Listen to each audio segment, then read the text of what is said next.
really have a true indicator until you go watch the film and get a good feel for what's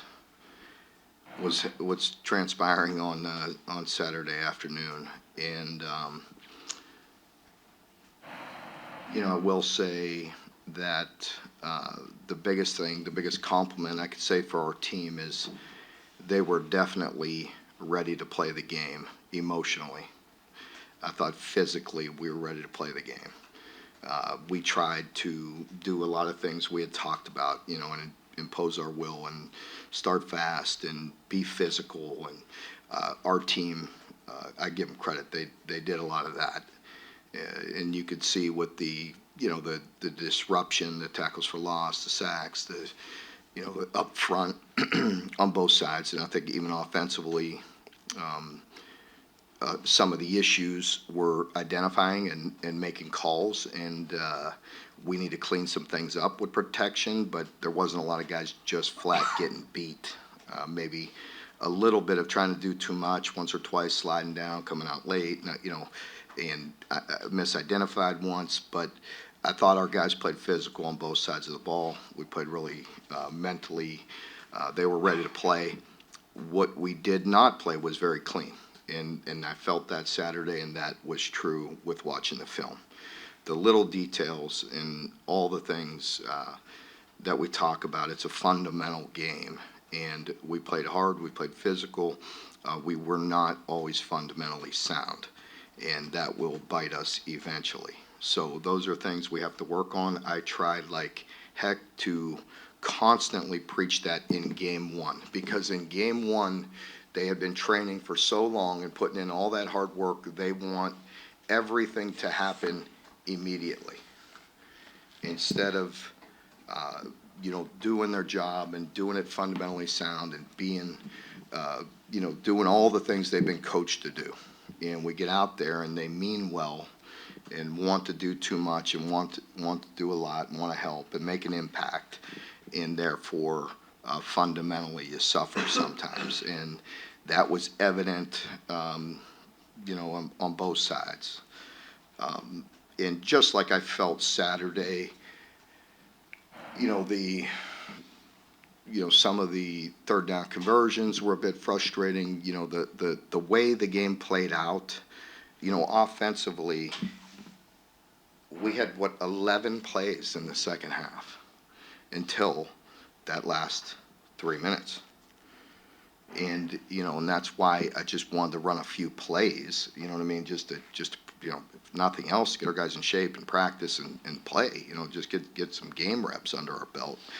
And and that felt frustrating Saturday, and it was frustrating.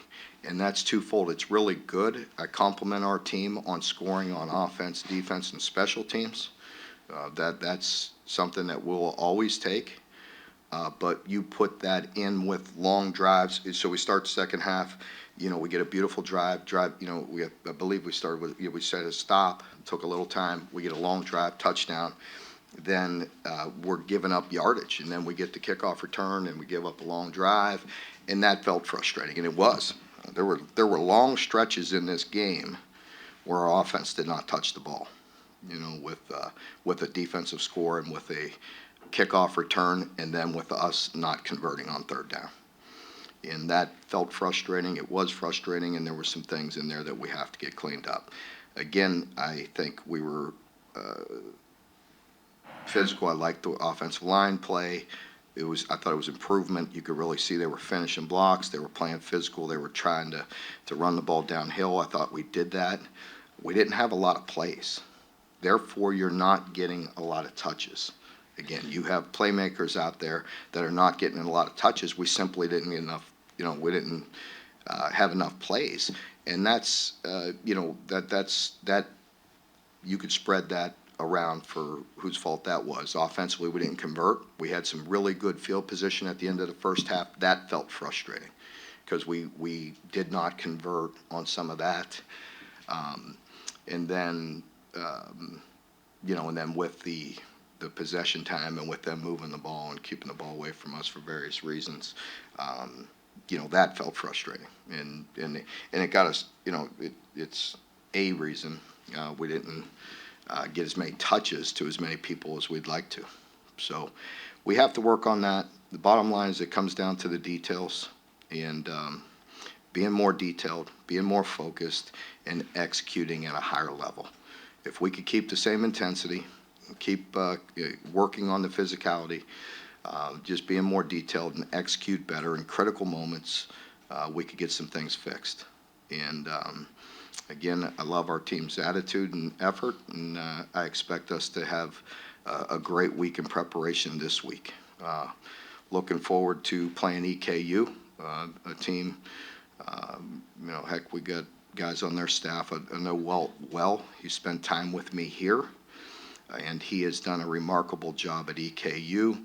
I believe he's coach of the year the last 2 years there, and did a heck of a job a year ago, and really impressed with their quarterback. They played at a high level a year ago. I know they didn't get off to the start that they wanted to this past week, and there were a variety of reasons for that. Mainly, they got down so quick and got out of the game that they typically play. But they generally play everybody very good, and they had a heck of a year ago. And I want to say Maxwell is on their staff as the quarterback coach, and CJ is the tight end coach, and Walt spending time here. They know us very well, and they do a very good job, and they have a very good, tough team. And I know if I know them and the competitive nature of their staff and their team and their players, they were probably not real pleased with the way they played in the opener at times. And I'm sure they're going to come in here and improve like we want to improve and want to play extremely hard and play very well in their home state right down the road from them. So we're looking forward to that. We know it'll be a great challenge. And once again, just like anybody we're playing, we need to focus on ourselves. We need to improve this week. We need to coach harder and more detailed, and we need to execute better in critical moments. Questions? Coach, how do you fine-tune your third down offense to make sure you have a better time of possession this time versus EKU? Again, just the things I just said, the details. You can't have misidentification. You can't get beat. You can't have bad throws. You can't have drops. You could spread it around. It's not on any one area. But the bottom line is precise execution. And we need to improve in that area. Mark, Kenneth on the depth chart. Is there going to be a long absence? No. The good news is it will not be season ending at this point. But he will be out for a couple weeks, I think, at least. The one sack allowed, obviously, Leary looked comfortable back there in the pocket. You said they were physical, holding their blocks. What else did they do well, and how much of an improvement was that? I thought overall it was an improvement, and again, I thought the guys played very physical. They wanted to play physical. I thought we targeted things the right way in the run game, even maybe on no real efficient runs. We got to clean up. We got to get better, but our targets were better. We misid'd some things in pass pro, and we got to do a better job there. And I think it was part of it is overanalyzing, and just make a call and live with it, and it got us thinking too much, and so we'll get them straightened out. But I thought they played with really good effort, and we're playing physical. And when we did things right, we were very efficient. I want to say 7 yards play, and very efficient in the things we were doing. We just gotta those critical moments once again. Now that you have had some time to watch Dylan Ray, how did he play? He played good. He played good. Played about like we thought we would.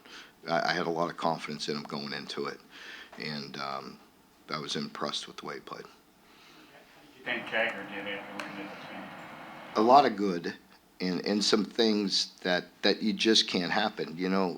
That we expect consistency out of him. And again, there's a young man that's new position.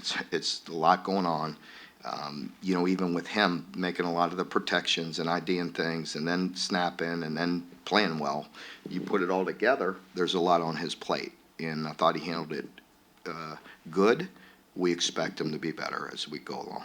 Is that a position of those responsibilities that you can rep and rep and rep, but you really can't replicate it to get in the game? Yeah, I think that's very true in a lot of ways. And Dylan Ray, to your point, hadn't had a lot of game snaps, and he goes in there in his first game and really did some good things.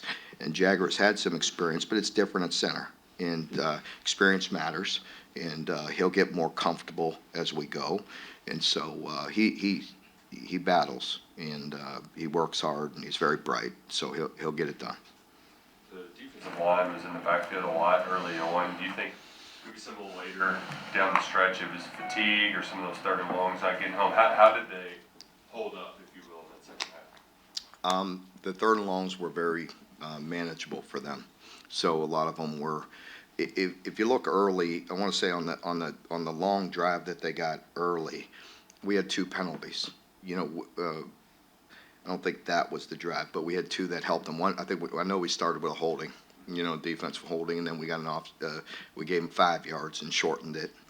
And later in the game, there were a lot of manageable third downs. There was a lot of 3rd and 4, 3rd and 5. And so you're getting the ball out quick. They're spacing us out and getting rid of the ball. One, we were pressed, and man, we got beat on that. Some others, we were in coverage in manageable situations, so the ball's coming out. It's not like they're sitting back there forever and letting the D-line get home, on that. Matter of fact, one of the pressures we brought, when you're doing that, now the ball's coming out quick. So that's an easy read and a quick read, so it's not like you really have time. It's grab and throw, and they converted that. So, we just got to we got to be more efficient. Once again, the devil's in the details. The little things, the pushing our zones, the matching things up properly. One time we left the back alone when we had everything covered, and we were inches away from sacks on some of these too. I mean, it was quick, and we just got to be a little more precise, and we could have had a couple more. The kind of message was what you preached all last week, was playing clean. So I don't know, frustrating, but how do you handle that as a coach when you kind of see it coming and it still happens? Well, the big thing is, as I told the staff this, we have to teach, better. We have to teach off this. Our team had great effort, and I love that. They wanted to be physical. They wanted to be dominant, and they, wanted to impose their will on both sides, and I thought our guys came out ready to play. But with that, with the hype, it's maturity. It's us coaching. It's, whether, you simplify things, which I know we didn't overdo it in this game. We just got to do a better job of teaching, and the players got to be coachable, and they got to understand that because they mean well. We talked a lot about Liam's return. What was it actually like to have him on the headset, have him there? What was his sprinkle as you Well, I don't know this. He and I haven't talked about this, and I don't see it, but I would imagine that's probably what would, put some of the pressure on, not pressure, but I'm sure he, much like the players, much like myself, I came out of there obviously frustrated, because that first game you want to do so well, and he's coming back and he wants to do well, and heck, we had a good plan. We need to be better in certain areas, a little more precise, and again, not putting the blame on any one area or any one group. There's just a lot of things we could do better. The quarterback can put the ball in a better spot at times. The receivers can flatten their route and be more precise on their route running, or we can ID things better. There's a lot of things that we'll improve on. He said the interception, he said it was a bad play call on himself, Liam. So, I mean, is their dynamic going well? Like, how do you? No, he's him. He's like that, like all of us. Coaches, we're going to be harder on ourselves than any of you can be. The play call was fine. There were guys open. I could question the decision on what guy we threw it to. There were guys. It was all slants. There were guys open. Coach, Darren Henry Young is on the depth chart this week. What do you do that you guys like to kind of see him on there this week? He's been consistently just getting better and working, and I like that about him. He's just gone to work, and he's taken to coaching. And Anwar does a really good job fundamentally, and that D-line group in general has been collectively pretty good for each other. and challenging each other and just trying to improve and play hard, and I think he's doing that. Khalil had a second half on Saturday. He looked a lot quicker from upstairs. Is he kind of a guy you've talked about him a lot over the years that you're expecting a jump from, and that was obviously. It was, and he's a big dude, and he's long, and he can run. You know, you saw that on one of the plays when he went flat down the sideline. Actually, in camp, he did that chasing down a quarterback, and he was running, and he tweaked his hamstring. Took him out for a couple, a little bit in camp, but this week, he ran down the line, and he was moving. And so he gives us some twitch and that length, and he's getting better. Again, just keep on worrying about himself and fundamentally getting better, and good things will happen. You mentioned effort and intensity. Trevin seems to represent that Yeah. as well as anybody. What did the film show that maybe you didn't see? I think that's a really good combination with D-Jack and Trevin, because D-Jack is very, very anchored, and in control of the middle and calls and adjustments in a comfort zone with those two playing each other. And Trevin will wow you, with the athleticism, and played a really good game. When Brad brought him several times, you feel his impact on pressures. He's a big dude that's got some pop to him, and so he's impactful. When we pressure, he can obviously run like heck.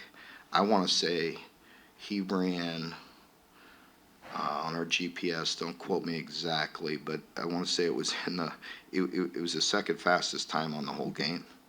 It was like 21 something miles an hour, 21 point something. I mean, that's moving for a dude that's 240 pounds. He can run. And so, but there was a couple things, that he drifted, just eye violation a little bit, but played a really good game and played extremely hard and was sideline to sideline. So, and I think D-Jack did some good things as well. Mark, after you watched the film, what did you think of the cornerbacks? Things we need to do better. We need to play stronger and fight through the ball.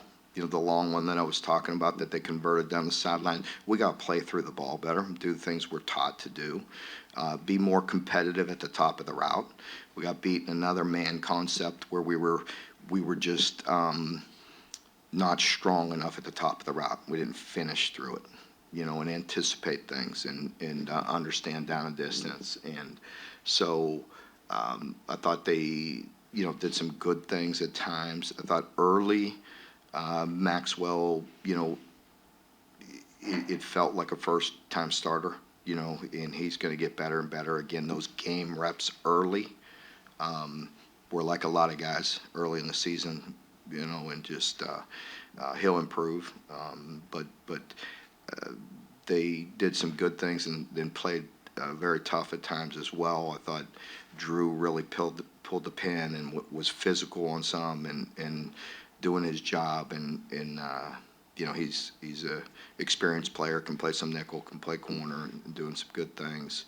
Alex's hit, being physical there, was really good to see, and the discipline of really hitting it with the shoulder and not his head, and not targeting the head, was good. And so there were some really, good things in there as well. Like I felt frustrated or afterwards, and I'm still, our team will be very demanding this week. But to my point earlier, we got to teach better, execute better, be more precise. If we could stay with that same intensity, same physicality, good things will happen. And so there were a lot of discipline things in that game as well. A lot of things that the guys were coached to do and played very well at times. We just need to play good all the time. You mentioned Walt Wells earlier, and the situation and why he came to UK, and his last calendar year has been amazing. What kind of relationship do you have with him? Because it is somewhat unique. I think it is unique. Walt and I have a really good, strong relationship. We're both extremely busy running our jobs, and so it's not like we get to spend as much time socially as we used to. When he was here, obviously he was a guy I talked to quite a bit. The role that he was in and the experience that he had, and I just got to visit with him a bunch, and we became good friends and try to catch up here and there. We had lunch, I want to say one time in the off season with a couple mutual friends. But we always enjoy seeing each other. And then, of course, I saw him at the Heart Ball when I introduced him there.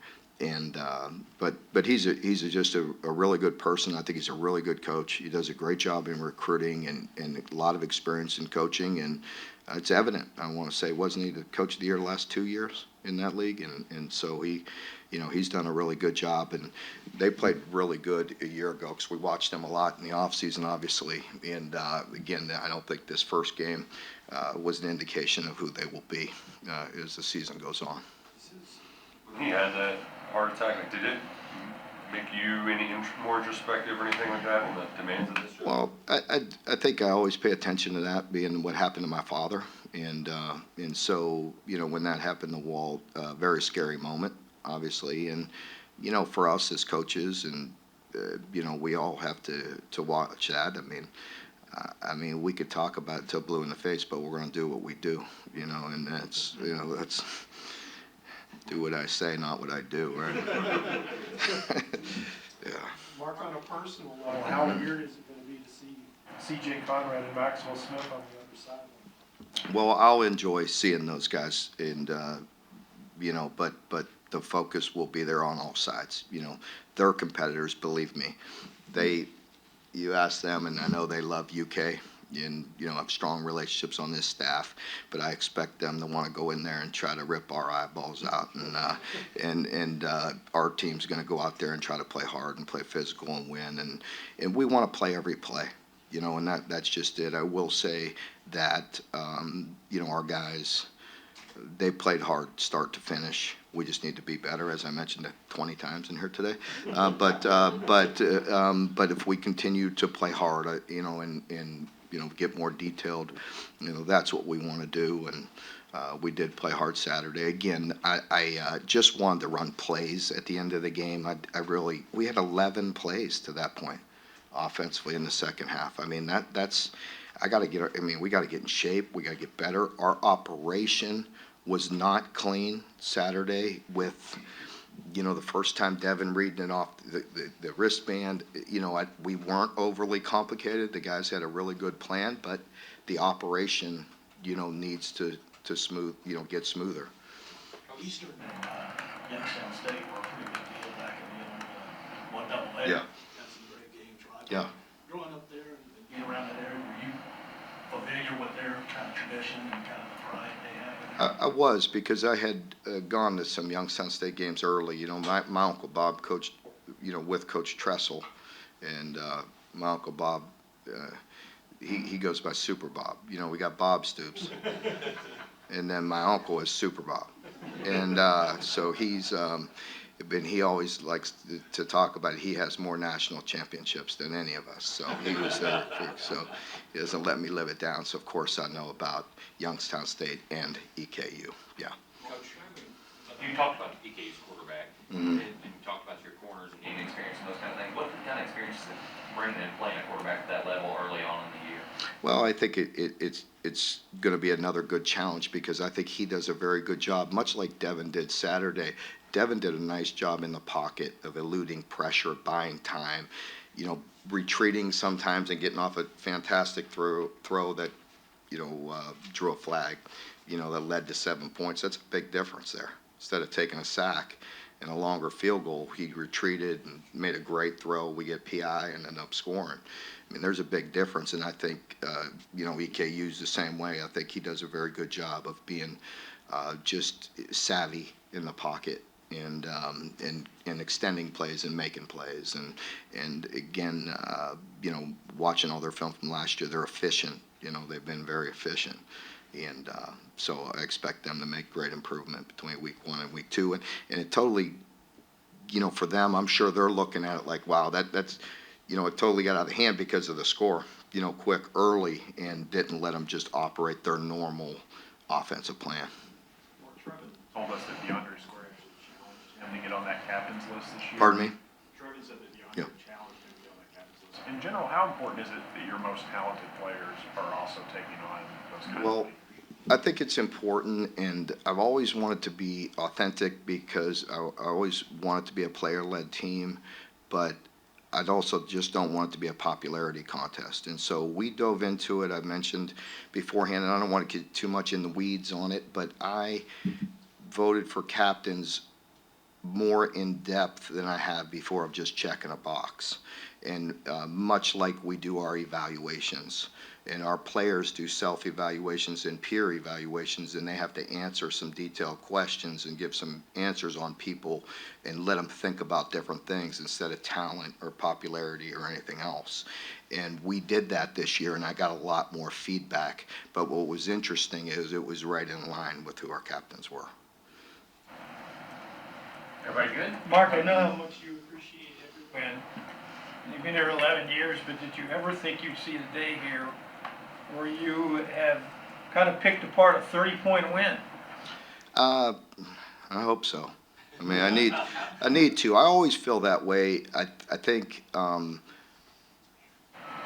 you know, you're at a point, you know, you always have to keep things in perspective and keep an even keel. I talk that to the team all the time. I mean, I think everybody understands a big win is a big win, a tough loss is a tough loss, you know, but in general for us, you really have to approach everything the same and always be, you know, demanding, you know, with our team. I think sometimes some players, you know, as a coach, you know, you do have to approach things differently. People are different, teams are different. You know, and when you're teaching, and for us it's teaching and coaching, you know, you have to have the right pulse and push them the right way. I believe this team can take hard coaching and respond the right way. And you know, we always want to be demanding but never demeaning. You know, and I expect that of our players with one another as well, to keep each other accountable and be very demanding of what we expect, but not demean. Aaron, last one. Mark, one of your freshmen, Ty Bryant, how did he play Saturday? Ty's been really solid. You know, I really have been impressed overall with Ty. Just the way he approaches it. He did come in early, but he's. I like the way he's progressing. I like the way he approaches the game. I like the way he's very serious about it. He takes pride in it. He's getting better. He's instinctual. He helps us on special teams. He's our fourth safety. I mean, and so he will play. And I have confidence in him. He's just got to continue to just stay the course. He's doing good things. And, you know, if every freshman approached every workout and every practice and everything the way he does, then they'd be further along. And he's done a good job. Last one, Aaron. Yeah. Jeremy played, I think, 40 snaps at right tackle. What did you see from him? He doesn't look like he gave up a pressure, and also Cortland when he rotated in. Yeah, I thought, you know, when Jeremy was in there, we were, you know, he really tried to play physical, and he really improved, and he had a good game. And Cortland, you know, we had been rotating. They're even. They could both play equally as much. Cortland, one time, he didn't miss ID. He tried to do too much. He came down and was helping, and then somebody came late and gave up a pressure. When you're in the moment, sometimes you're unsure until you watch the film exactly what happened. You could almost understand it, you know, just see it a little quicker. But Cortland did some good things as well. He passed some things off. He was physical. You know, he did a nice job on a twist that should be routine that he made look routine. And Eli one time missed one, and he's been around. You know what I mean? He'll get that fixed quickly and easily. And so Cortland did some good things, but there was a pressure or two. And at the time, we felt like we were driving the ball with Flaxey, and so we stayed with it. But they're both starters. They're both interchangeable and playing well. Thank you very much. Okay, thanks.